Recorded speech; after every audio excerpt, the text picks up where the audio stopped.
Assalamualaikum warahmatullahi wabarakatuh. Halo guys, selamat datang kembali di Sutradara Film. Dan di video kali ini saya akan membahas sebuah film yang menceritakan tentara Rusia yang menjalankan misi pembebasan Sandra dari kelompok milisi Suriah.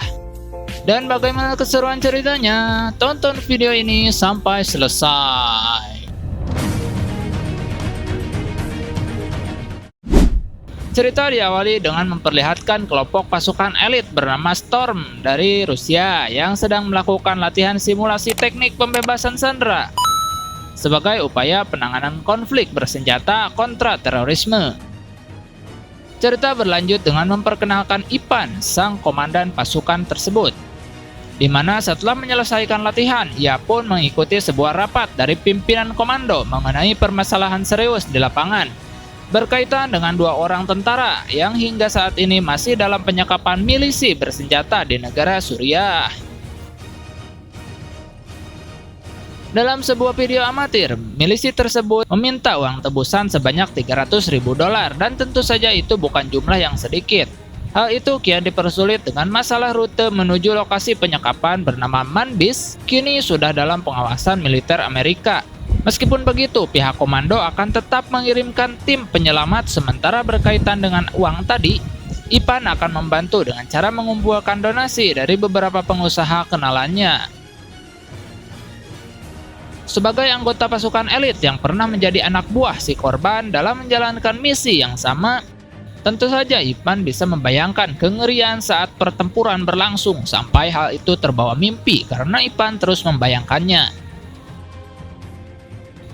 Esok hari pun tiba dan ratusan personil tentara Rusia terlihat sedang melakukan persiapan pemberangkatan menuju pangkalan udara utama.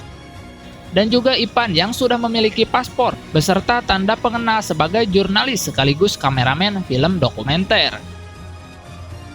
Dengan penyamarannya ini, dia bisa berkomunikasi dengan ketua milisi secara langsung lewat ponsel milik si korban.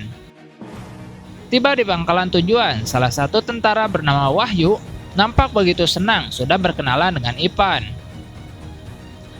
Di mana belakangan diketahui jika ternyata si Wahyu ini merupakan anggota pasukan Storm yang akan diberangkatkan dalam misi penyelamatan, sehingga perjalanan pun berlangsung seru karena si Wahyu tengil dan berhasil didokumentasikan. Saat penerbangan persis berada di atas sungai yang sudah dalam zona kendali militer Amerika tadi, datanglah satu helikopter patroli yang langsung meminta pasukan Storm segera meninggalkan zona tersebut. Jika tidak, helikopter yang mereka tumpangi akan ditembak jatuh. Di sisi lain, ternyata si Ivan sudah punya niat menjadikan situasi itu untuk menjatuhkan dirinya ke dalam sungai. Dan lantas Ivan pun segera melompat ke dalam sungai. Aksi tersebut sentak mengundang kekhawatiran tim Storm yang sempat putar arah untuk upaya pencarian. Namun dikarenakan tim patroli yang sudah semakin mendesak, membuat mereka pun memilih pergi. Sementara Ivan sendiri berhasil menepi ke daratan dengan mengalami sedikit luka ringan. Perjalanan Ivan dilanjutkan dengan menumpang sebuah taksi yang sepanjang perjalanan menuju Manbij mendengarkan ungkapan Surati Pak Sopir sebagai warga pribumi, di mana pemandangan infrastruktur kota yang terlihat sudah hancur, serta warga sipil yang kini hidup. Mereka jadi prihatin karena menjadi korban genosida dari bangsa-bangsa serakah yang melakukan peperangan.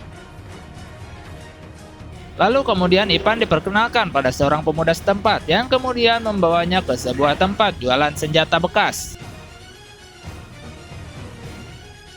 Dan sepertinya Ivan cukup terbantu oleh keterangan dari si pemuda ini yang sembari menyantap hidangan, dia menunjukkan lokasi di mana konvoi tentara Rusia telah dibantai para milisi. Sekaligus awal mula si korban dan rekannya dijadikan tawanan. Berbekal petunjuk dari si pemuda semalam, esoknya Ivan pergi menggunakan motor menuju titik lokasi yang dimaksud, di mana terdapat beberapa jasad tentara Rusia yang sudah membusuk, bahkan beberapa di antaranya tampak mengering akibat terbakar. Dan di situ Ivan merasa terpanggil untuk menguburkan jasad mereka secara sederhana. Selesai dengan itu, Ivan sempat meninggalkan jejak berupa tulisan Storm pada puing kendaraan berlapis baja sebagai bukti jika ia telah berhasil sampai di sana. Namun di saat bersamaan terlihat kedatangan anggota milisi bersenjata yang membuat Ivan harus segera menyelamatkan diri. Para milisi cukup dibuat kerepotan karena motor Ipan melaju dengan kencang, hingga kemudian Ipan bertemu tim patroli tentara Amerika. Yang kedatangan mereka langsung membuat para milisi ini menghentikan pengejarannya.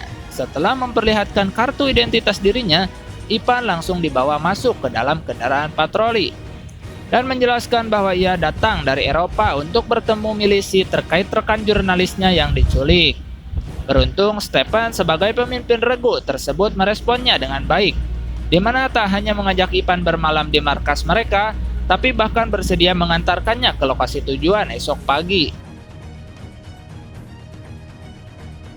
Saat waktunya tiba, 3 unit kendaraan berisi persenjataan lengkap pun diberangkatkan untuk mengawal Ipan, dan tak sampai 1 jam perjalanan mereka pun akhirnya sampai di tempat tujuan, di mana sudah terdapat beberapa orang yang dari sepintas Stephen meyakini jikalau mereka adalah para milisi, sehingga ia langsung mengerahkan anggotanya untuk mengambil posisi siaga. Dan benar saja ada kelompok milisi yang Ipan langsung meminta pemimpinnya untuk segera mengeluarkan kedua tawanan tersebut. Namun di sini si pimpinan tak begitu saja menyerahkan 1 orang pun sebelum Ipan benar-benar menyerahkan uang tebusannya. Yang karena Ipan hanya mampu mengumpulkan uang setengahnya, maka tawanan yang mereka bebaskan pun hanya 1 orang saja. Dia bernama Gray, sekaligus mantan komandan Ipan dulu, yang langsung diamankan mengingat kondisi fisiknya sudah cukup memprihatinkan. Sedangkan Ipan sendiri kembali untuk tawanan satunya lagi dengan mengajak mereka melakukan pertukaran, dan seketika ditolak karena mereka hanya menginginkan uangnya saja.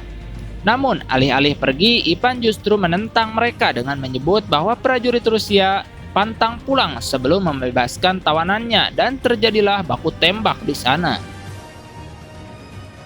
Kemarahan Stephen benar-benar membuat Ipan akhirnya berterus terang tentang siapa dia yang sebenarnya, termasuk tujuan di balik penyamaran ini, di mana dia datang bukan untuk mencampuri urusan politik Amerika di negara ini, melainkan hanya demi membebaskan Gray dan Zakir sebagai sesama tentara Rusia. Sehingga pada akhirnya Stephen melepaskan mereka dan menyerahkan kembali semua barang-barangnya. Tujuan Ipan kali ini adalah markas pasukan Storm yang masih berjarak sekitar 50 km. Dari sana sangat jauh untuk perjalanan sambil membawa Gray yang sudah semakin lemah. Ditambah minimnya persediaan obat, bahkan untuk meredakan haus sekalipun, mereka harus mengambil air dari tangki radiator. Setelah mengisi bensin di sebuah kilang minyak warga setempat, perjalanan kembali dilanjutkan hingga hari pun perlahan mulai gelap, di mana mereka sempat dikejutkan dengan penemuan sebuah ranjau darat, sampai harus bermalam di dalam mobil yang ban belakangnya sudah meletus. Esok harinya, Ipan terbangunkan oleh kemunculan seekor unta milik beberapa warga suku pedalaman Suriah. Yang berkat bantuan mereka, Gray pun dibawa ke pemukiman untuk mendapatkan perawatan, sementara Gray diobati. Ipan dan Zakir menemui kepala suku untuk menjelaskan posisi mereka yang dalam pengejaran kelompok milisi dan sedang sangat membutuhkan bantuan. Maka disuruhlah si pemuda tadi mencarikan senjata untuk mereka berjaga-jaga saat di perjalanan. Dan mereka adalah anak-anak yatim piatu asal Yaman yang dirawat ketua suku seperti anaknya sendiri. Namun terlihat satu dari mereka tengah dijaili teman-temannya, yang kemudian Ipan menghampiri dan mendekati anak tersebut sampai berhenti menangis. Sementara di sisi lain si pemuda tadi datang sambil membawa berita akan kedatangan pasukan milisi. Yang hal itu memaksa Ipan untuk melanjutkan perjalanannya pada saat itu juga. Ipan pun yakin jika di mobilnya sudah terpasang GPS dan pasukan milisi pun bisa dengan mudah menyusul mereka. Yang di saat fokus-fokusnya pencarian justru menemukan si bocil tadi. Sedangkan GPS-nya ternyata berasal dari sebuah ponsel yang telah berhasil Gray dapatkan. Tapi sayang, jarak dengan pasukan milisi sudah terlalu dekat sehingga Ipan diserang pasukan milisi. Sementara di markas pasukan Storm, tentara bernama Johan diminta segera membawa pasukannya menuju titik koordinat penjemputan.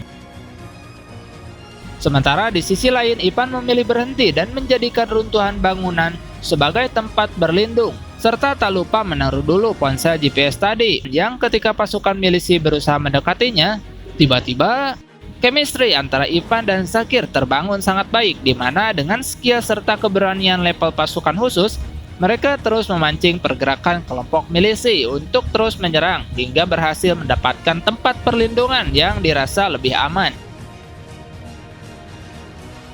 Beralih kepada Gray yang masih dalam kondisi belum pulih, namun bukan berarti ia telah kehilangan semangat juangnya.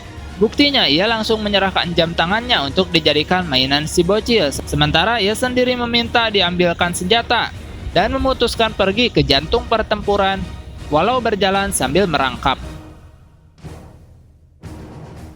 Dan ternyata Gray ini seorang komandan tempur dengan kemampuan sniper tingkat tinggi. Dan beberapa personil lawan pun berhasil dijatuhkan serta memberi arahan kepada Ipan dan Zakir supaya terus memancing musuh untuk dihabisi dari jarak yang cukup dekat. Kesialan terjadi ketika lontaran granat mendarat persis di samping Gray. Beruntung ia selamat dan masih sempat memberikan instruksi kepada dua rekannya supaya membackup pergerakan dia. Yang dengan kondisi luka separah itu, Gray berniat mencari posisi strategis di titik lain. Tujuan Gray tak lain sebuah tempat terbuka di dekat posisi musuh berada.